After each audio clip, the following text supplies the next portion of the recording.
At some point, all the children who are told they can do anything if they just believe hard enough turn into adults, and for the majority of them whose hopes and dreams don't come true, the fall back down to reality is oftentimes painful and sometimes lethal. Like most children, Felix had been brought up extremely high by this idea in the early part of his life. He was told that he could do anything he wanted if he just believed and worked hard enough, that he was the sole driver of his successes or lack thereof, that he was either going to make it and achieve greatness and worthiness in the world, or he was not, and in both cases, it would be him who was solely responsible or to blame.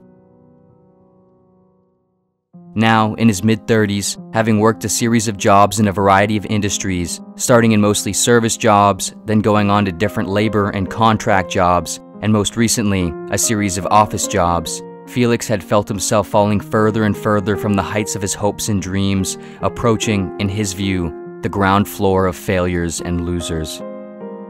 Felix always did his jobs well and with integrity, but hated just about all of them. Like many people, he wanted more than a job. As a child and teen, he formed the deep desire to be famous, which he still had not yet shaken. Growing up in a single-parent household with a mother who had to work all the time just to get by, Felix was both in a somewhat disadvantaged position to become highly successful and famous, while simultaneously a position that made it all the more desirable and important to him. He wanted greatness. He wanted personal ownership and creative distinguishment. He wanted independence and legacy. He wanted love in the form of wealth and blind public admiration. But he had yet to find anything close. And his self-worth, inextricably linked with his achievements or lack thereof, now hung in the balance of his life's aimlessness. He felt as though he was an oncoming failure who deserved the title. It's not as if Felix had not tried. He had tried many things, many different ways. However, everything seemed to just lead to dead ends. He was too small and slow for the sports he pursued in high school, his attempts at rapping and singing went nowhere, and his paintings never sold. The only real surviving dream he had left was filmmaking, which he had formed as an interest in the middle of high school and held on to ever since. However, his film projects weren't getting him anywhere either, and he couldn't afford much equipment, which made it hard to appeal to freelance clients. Financially and realistically, college was also not in the cards for Felix, and so he couldn't leverage any of the opportunities that might have existed that route either. As he aged out of high school, further and further into early adulthood, and none of his dreams were paying any of the bills, he inevitably had to get a more stable income, inciting the start of him working more traditional long-term jobs. During and following this time, though, Felix continued to pursue his personal goals in film production around his work schedule. At around 23, for the first time, he saw the beginning of a real potential path forming towards this dream, getting hired as an unpaid intern as a weekend filmer for a local TV studio. It was at this point that Felix planned to double down on his goals of filmmaking and getting into the world of Hollywood. One year later, however, Felix's mother was diagnosed with breast cancer. Fortunately, within 3 years' time, she would make a full recovery, but this monkey wrench of unforeseen financial burden forced Felix to refocus his entire attention on better paying regular jobs in order to help support his mother and younger sister during this time. Soon, the majority of his own time would be taken up, his free time becoming mostly dedicated to sleeping and preparing for work, the occasional off days spent just trying to enjoy the small amount he had with friends and family and so forth.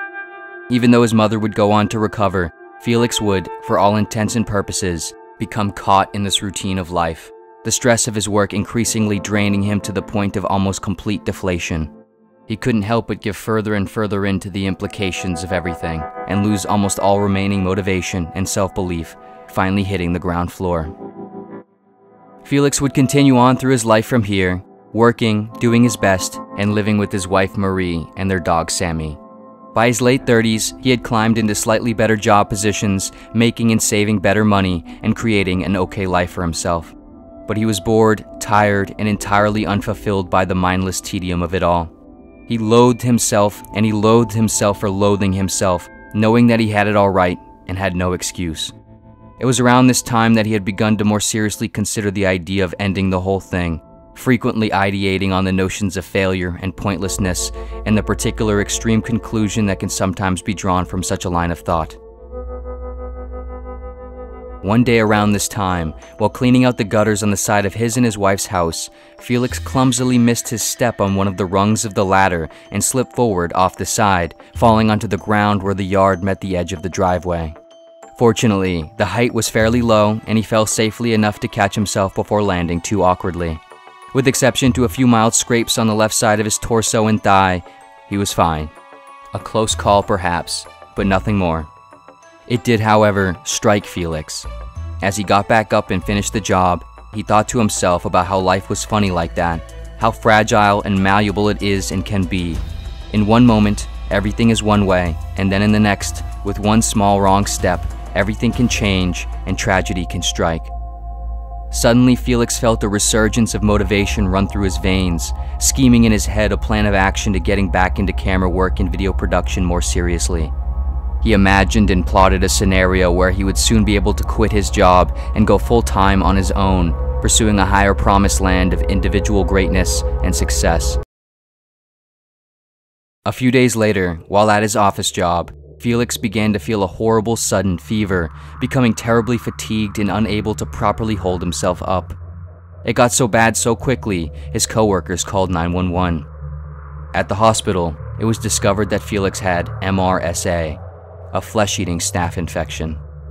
While diagnosing the situation, it would become evident that the source was those small scrapes he received from the fall off the ladder. That minor, commonplace injury had in fact exploded into catastrophe, the infection spreading through his bloodstream and into other areas of his body. The doctor informed him, his wife, and younger sister that it wasn't clear if he would survive, and it might be wise to say anything they might like to say to each other as soon as possible. Furthermore, the doctor went on to say that if he did survive, it wasn't clear if he would ever be able to walk, talk, or function properly as himself again. Felix immediately underwent 2 separate back-to-back surgeries in hopes of saving him and removing and repairing as much infected damage as possible. Despite the high level of uncertainty and doubt, Felix would survive. Somehow, he came out the other side mostly unscathed in comparison to the expectations.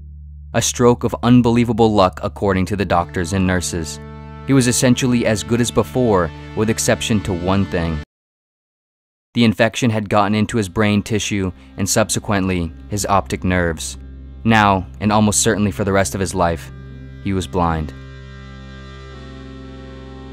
Once Felix returned home and had enough time and space to sufficiently realize what was happening, he quickly began to sink into the reality of what he deemed was the final straw of the tragic drama that was his life.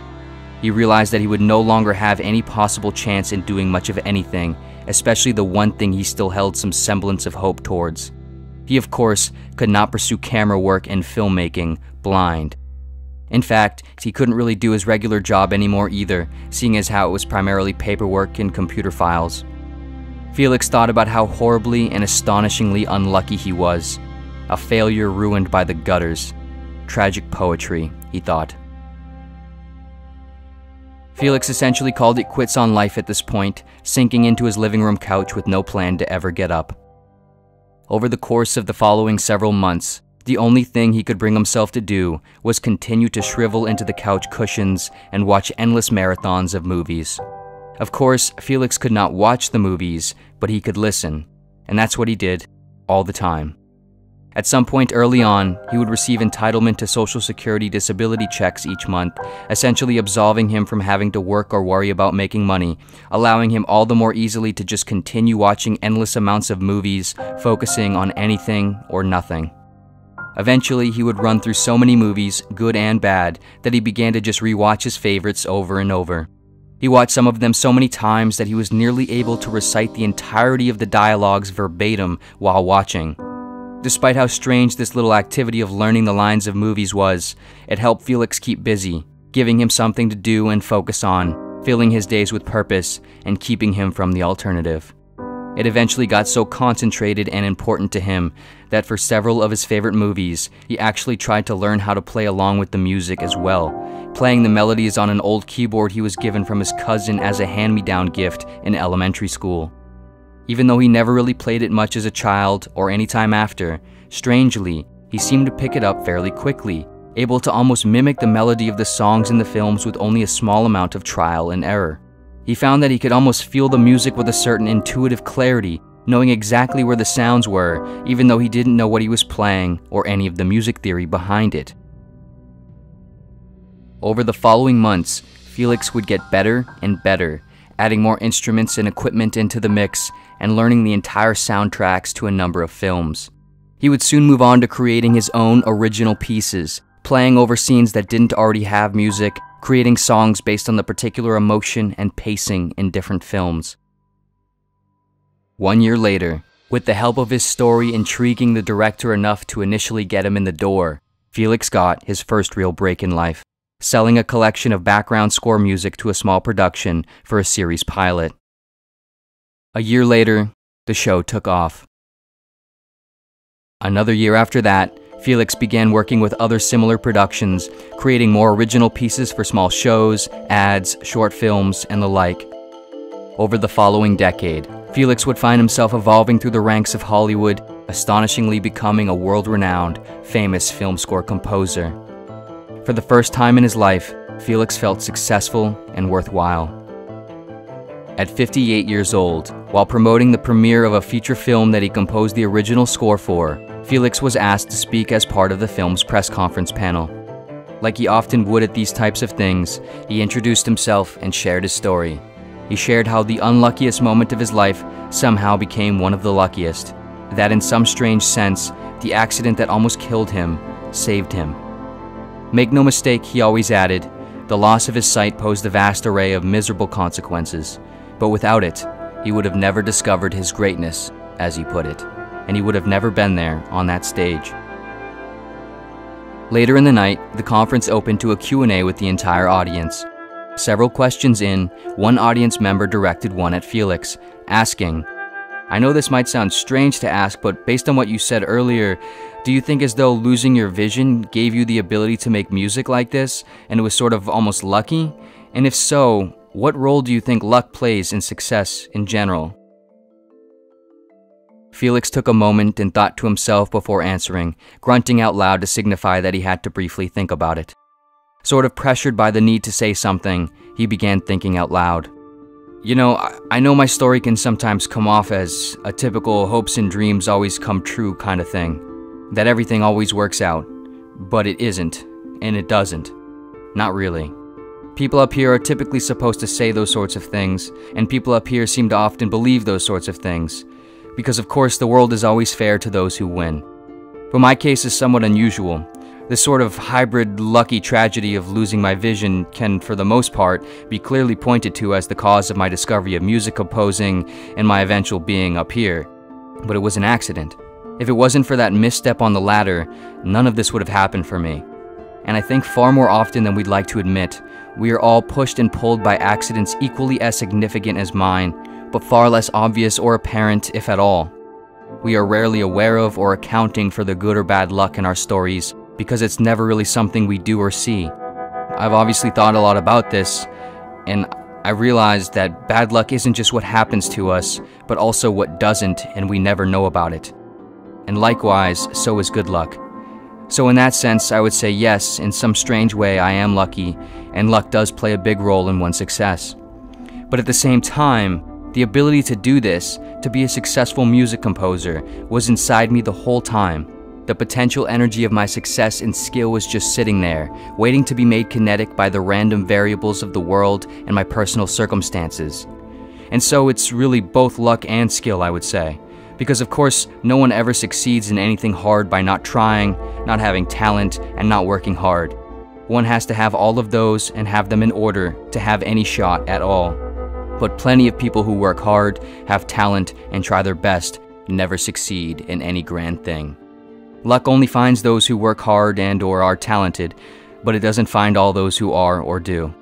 And I think this is important to realize because if I am in large part to credit my being here tonight to the arbitrary circumstances of my accident, then how can I have been totally and personally to blame for not having been here before my accident, or if my accident never occurred? In truth, the majority of us are going to live an ordinary life, never knowing precisely where the good and bad luck lurks. But having been blind for the second half of my life now, it is clear to me that an ordinary, healthy life is just as noble and worthwhile. Work hard, try your best, and enjoy the good fortune if it comes your way, but don't depend on it. And don't think if it doesn't, you are somehow less worthy or solely to blame. I see that now. Felix gestured with a slight head nod to the crowd to indicate that now he was finished.